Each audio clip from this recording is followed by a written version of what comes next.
Okay, अस्सलाम वालेकुम. So we will discuss the Eurodynamic chart.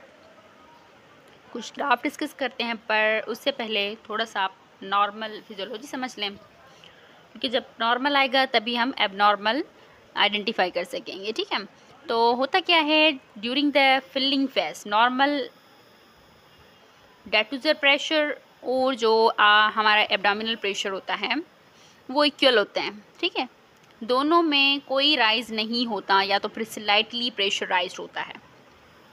But जैसे हम पेशेंट को बोलते हैं कि आप कफ करो, तो फिर क्या होता है नॉर्मली एब्डोमिनल प्रेशर इंक्रीज़ होता है. तो जैसे एब्डोमिनल प्रेशर इंक्रीज़ होता है तो उसके अंदर जो विसराज हैं, जैसे कि ब्लैडर भी है, तो फिर उसका प्रेशर भी इंक्रीज़ होगा, इंट्रावजाइकल प्रेशर भी इंक्रीज़ होता है. बट डेटूजर नहीं होता, नॉर्मली इंक्रीज़ नहीं होता इसका प्रेशर. तो डेटूजर प्रेशर इंक्रीज़ नहीं होता ड्यूरिंग द फिलिंग फेज. जब पेशेंट कफ करता है तो यूरिन लीकेज नहीं होते.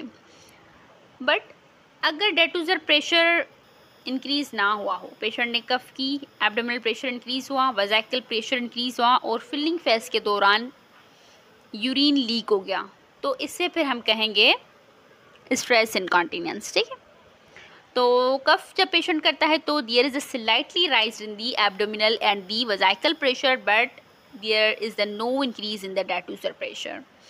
वॉइडिंग के दौरान क्या होता है नॉर्मली एब्डोमिनल प्रेशर इंक्रीज़ नहीं होता, पर इंट्रावजाइकल प्रेशर और डेटूजर प्रेशर वॉइडिंग फेज में इंक्रीज़ होता है. जब हम वॉइड करते हैं तो वजाइकल प्रेशर इंक्रीज़ होता है और डेटूजर प्रेशर इंक्रीज़ होता है, एब्डोमिनल नहीं होता.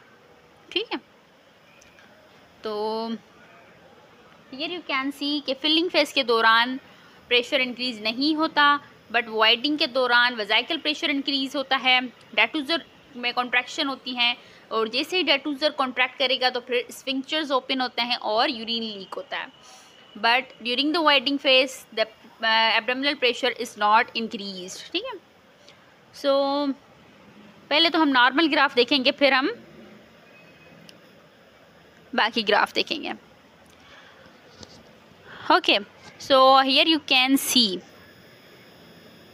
नॉर्मली हम फिलिंग फेज में देखते हैं कि कोई लीकेज तो नहीं है. ये फिलिंग फेज है और ये वॉइडिंग फेज है. ठीक है, आप देखें जैसे ही कफ इम्पल्स आइए, सी जीज फॉर दी कफ. ठीक है, कफ आइए तो फिर क्या हो रहा है कि एब्डोमिनल प्रेशर, ये है एब्डोमिनल प्रेशर, ये एब्डोमिनल प्रेशर इंक्रीज़ हो रहा है कफ के साथ. और हमने क्या पढ़ा था कि एब्डोमिन के अंदर जो विसराज होंगे वो भी, उनका भी प्रेशर इंक्रीज़ होगा, तो वजाइकल प्रेशर भी इंक्रीज़ हो रहा है और डेटूजर प्रेशर इंक्रीज़ नहीं हो रहा. फिलिंग फेज के दौरान कोई लीकेज ऑफ द यूरिन नहीं है. तो इट मीन्स क्या है कि ये नॉर्मल ग्राफ है.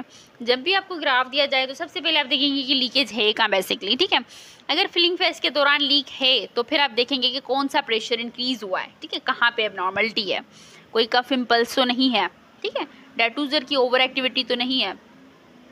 और वाइडिंग फेज के दौरान तो वैसे ही यूरिन की लीकेज होती है, तो फिर वो तो हम नहीं देखते. हम फिलिंग फेज के दौरान देखते हैं कि कोई लीकेज ऑफ द यूरिन तो नहीं हो रही. ठीक है, तो ये था नॉर्मल ग्राफ. अब आ जाते हैं हम एबनॉर्मल पे.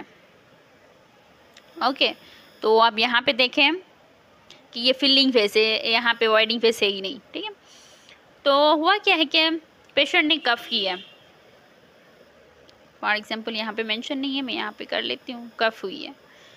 तो कफ के दौरान क्या हुआ है कि एब्डोमिनल प्रेशर इंक्रीज़ हुआ है और वजाइकल प्रेशर इंक्रीज़ हुआ है. बट नॉर्मली क्या था कि एब्डोमिनल प्रेशर इंक्रीज़ होगा कफ के दौरान, वजाइकल प्रेशर भी इंक्रीज़ होगा, बट लीकेज नहीं होती नॉर्मली. बट यहाँ पे लीकेज हो रही है. डेटूजर तो इंक्रीज़ नहीं हो रहा प्रेशर, फिर भी लीकेज हो रही है. नॉर्मली तो डेटूजर कॉन्ट्रैक्ट होता है तब भी स्फिंक्चर्स ओपन होते हैं. फिजियोलॉजिकल मैकेनिज्म तो यही है, डेटूजर मसल कॉन्ट्रैक्ट होगा तो स्फिंक्चर ओपन होंगे, बट यहाँ पे कॉन्ट्रैक्शन नहीं है, फिर भी ओपन हो गए स्फिंक्चर और लीकेज हो गई यूरिन की. So that is the abnormality.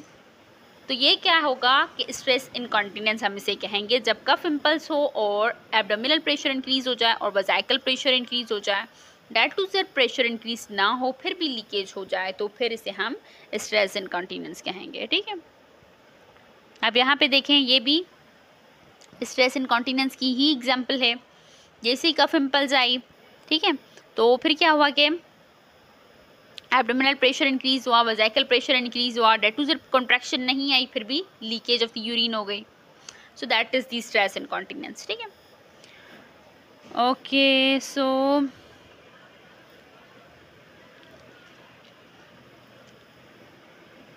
हम देख लेते हैं अब हम डेटूजर ओवर एक्टिविटी कैसे होती है, ठीक है। तो ये वॉइडिंग फेस है, ये फिलिंग फेस है। तो आप देखें कि फिलिंग फेस में कहाँ पे लीकेज हो रहा है, यहाँ पे लीकेज हो रहा है, ठीक है। नॉर्मली फिलिंग फेस में लीकेज नहीं होता, बट यहाँ पे हो रहा है, तो फिर हम इसी को फॉलो करेंगे कि क्या हुआ था कि लीकेज हुआ है। तो कफ तो है नहीं, देखें कफ यहाँ पे है तो एब्डोमिनल प्रेशर इंक्रीज हुआ है और वजाइकल प्रेशर इंक्रीज हुआ है, बट यहाँ पे कोई कफ इम्पल्स नहीं है। फिर एब्डोमिनल प्रेशर भी इंक्रीज नहीं हुआ, बट इंट्रावजाइकल प्रेशर इंक्रीज हुआ है और डेटूजर कॉन्ट्रैक्ट हुआ है। देखिए आप यहाँ पे कितनी डेटूजर की कॉन्ट्रैक्शन हुई है। During the filling phase detrusor pressure increase नहीं होता। हमने नॉर्मल फिजियोलॉजिकल मैकेनिज्म में यही पढ़ा था कि ड्यूरिंग द फिलिंग फेज डेटूजर और एब्डोमिनल प्रेशर इंक्रीज नहीं होते, बट यहाँ पे बार बार डेटूजर की कॉन्ट्रैक्शन आई है। तो it means there is the some abnormality, तो इसे हम कहेंगे डेटूजर ओवर एक्टिविटी, ठीक है। इसे हम ओवर एक्टिव ब्लैडर कहते हैं, बट जब ये यूरोडायनामिकली प्रूव हो जाए तो फिर इसे हम डेटूजर ओवर एक्टिविटी कहते हैं। Okay so that's all about it.